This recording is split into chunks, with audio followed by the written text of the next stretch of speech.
Oui, investisseurs, Bitcoin qui retrace, Ethereum qui se met à pumper. Mais où va le monde, les amis? Serait-on en train de passer dans la seconde phase du bull run où c'est l'Ethereum qui va prendre l'ascendant, puis ensuite nous arriverons à l'alt saison avec tous les altcoins qui vont pumper dans tous les sens? Qu'est-ce que ça mérite? Eh bien, ça mérite une petite danse, les amis.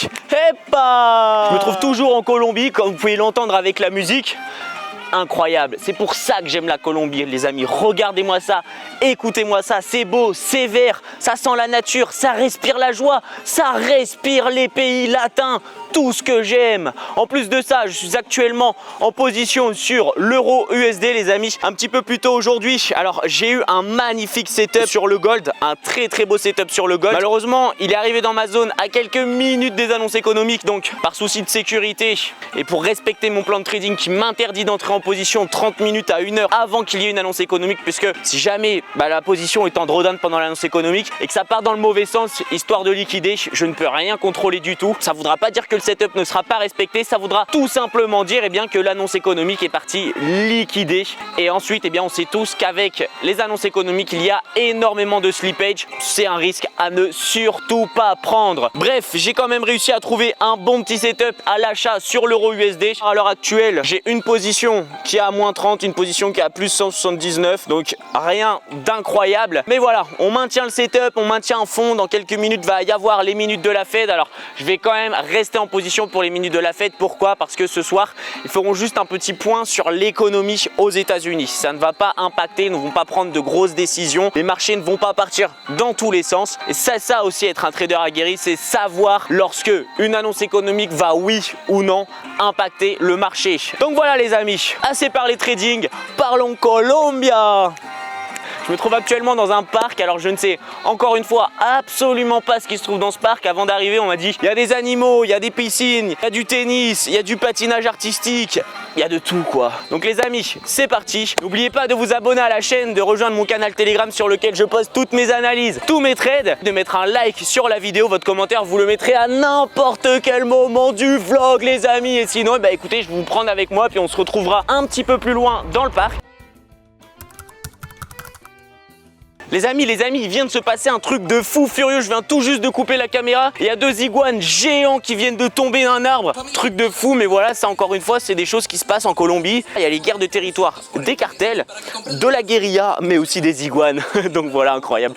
Allez, bref, j'espère qu'ils vont pas se remontrer une fois que je vais couper la vidéo. Mais les amis, je vous dis à très vite encore une fois. Et let's investing. Oui, investeuse ou investisseur, je me suis trouvé des potes, ou plutôt un plat à manger ce soir. Regardez-moi ça. Bon alors, faudrait que ça soit moi qui les mange avant qu'ils me mangent, parce que regardez, là on a Aurelio qui me renifle les chaussures. Que veux-tu me faire, Aurelio? Si vous allez en Colombie, les amis, que vous mangez un churrasco ou une punta de anca, eh bien c'est exactement eux que vous allez manger. Oh, là on a Aurelio, là on a Canela, et là on a le papa. Oh là là, regardez-moi ça. Mais alors pour la petite histoire, on leur coupe les cornes assez rapidement, puisque vous savez que en Colombie, qui règne un petit peu, c'est la poudre blanche. Et lui, celui-ci, il adore la poudre blanche. Et quand il en prend, il devient extrêmement dangereux. Donc voilà, en tout cas, je suis ravi de les avoir rencontrés. Donc voilà, les amis, comme vous aurez pu le comprendre, je suis actuellement dans une espèce de ferme. Du moins, pour l'instant, ça ressemble à une ferme. Alors, j'ai un petit passif de fermier, puisque le tout premier métier que j'ai voulu faire dans ma vie, les amis, c'était fermier. Pourquoi? Parce que j'ai grandi à la campagne, dans un petit village de 900 habitants. Et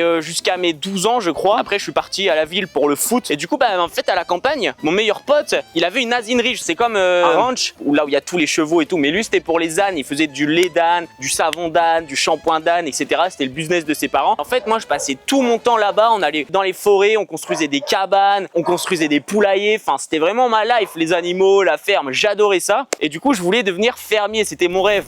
Alors là, coffee dryer. Là, les amis, dans un autre vlog, l'autre jour, je vous ai parlé d'un champ de café. Comment ils faisaient le café, en fait. Vous savez que la Colombie, c'est une terre de café. Mais en fait, toutes les graines de café qui sont ici, que je vous ai montré dans le blog précédent, en fait, ils les font sécher ici avant de les moudre et d'en faire du café, tout simplement. Investeuse, investeur, là, on se retrouve à la partie aquarium de ce lieu. Et là, j'ai vraiment envie de vous faire une vidéo pour vous parler business. Vous allez me dire, quel est le point commun, Pierre? Eh ben, laissez-moi tout vous expliquer. Alors déjà, je vais vous parler un peu des koi, qui sont des poissons japonais nés qui étaient que d'une couleur, ils étaient tout blancs. Sauf qu'il y en a certains qui ont commencé à naître avec certaines taches. Eh bien, ils ont commencé à retirer les poissons qui avaient des taches colorées et les faire s'accoupler entre eux. Et plus le temps est avancé, eh bien, plus on a pu retrouver des poissons, des koi du coup avec de très belles couleurs, orange, rouge. C'est pas les plus beaux koi que j'ai jamais vu de ma vie. En Asie, j'en ai vu des magnifiques.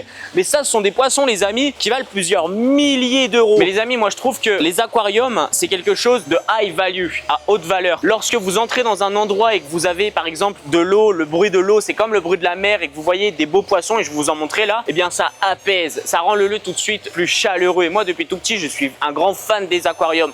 Et j'ai toujours rêvé de lancer un business que je vais vous expliquer en faisant le tour de l'aquarium, tout simplement. Nous voici, nous voilà.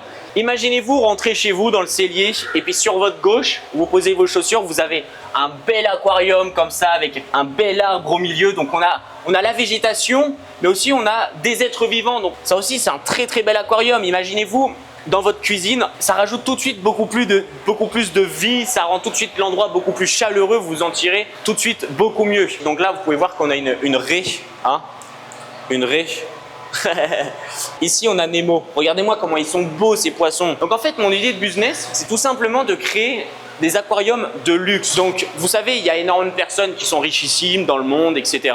Ça serait de pouvoir, eh bien, dans leur maison, dans leur villa, dans des endroits comme ça, pouvoir incorporer d'énormes aquariums. Alors, ça pourrait être aussi des aquariums rectangulaires, mais ça pourrait être aussi des aquariums avec des formes différentes. Projetez-vous, qu'est-ce que ça pourrait apporter en termes de plus, en termes de plus-value à votre pièce, en plus de vous apporter de l'apaisement et de vous apporter un cadre un peu plus luxueux aussi. Non, franchement, c'est incroyable. Donc voilà, moi je trouve ça être une très bonne idée. Je sais qu'il y a déjà quelques entreprises qui le font. Ça peut encore se développer. Mais voilà, en tout cas, c'est une idée que j'avais. Dites-moi ce que vous en pensez dans les commentaires, les amis. Oui, investeuse, investeur. Donc voilà, on arrive à la fin de cette vidéo. On a quand même passé une très belle après-midi. On s'est amusé. Là, je suis content puisque je vais pouvoir du coup, eh bien, rentrer chez moi à l'heure pour regarder la Champions League. Aujourd'hui, il y a Bayern Munich Paris, mais il y a aussi Barcelone Brest. Il faut savoir que j'ai joué 1 an au Stade Brestois, au centre de formation. Et puis bah voilà, comme vous pouvez le voir, je suis toujours sur l'euro USD. Donc là, c'est top. On est au-dessus des points d'entrée. Le point d'entrée original était entre ces deux-là, 604, 675. Donc voilà, on est au-dessus de quelques pips. Donc on va laisser faire le setup, hein. Encore une fois, les amis, vous prenez un trade. Ben ensuite, vous laissez faire le setup. Si vous avez pris le trade, c'est que vous avez eu toutes vos confirmations. Donc vous êtes entré en position. Vous savez à l'avance où placer votre SL, où placer votre TP. Moi, ce que je fais, c'est que pour le TP1, je vise toujours un RR de 1. De 1 parce que j'ai un taux de réussite de plus de 50%. Donc si jamais je coupe tout à mes TP1, eh ben, je suis en profit. Mais aussi pour permettre aux plus petits capitaux, enfin aux Investors Pro, Investors Pro qui ont des plus petits capitaux tout simplement, qui n'ont pas une énorme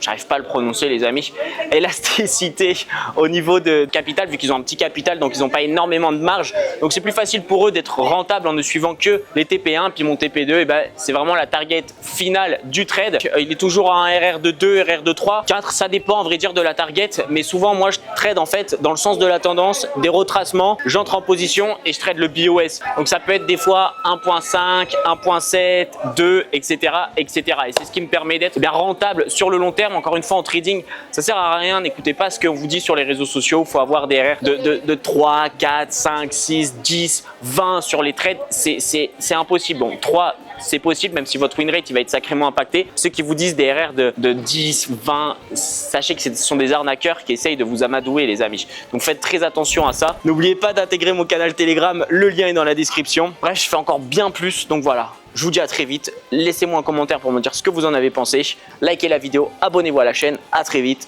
et let's investing.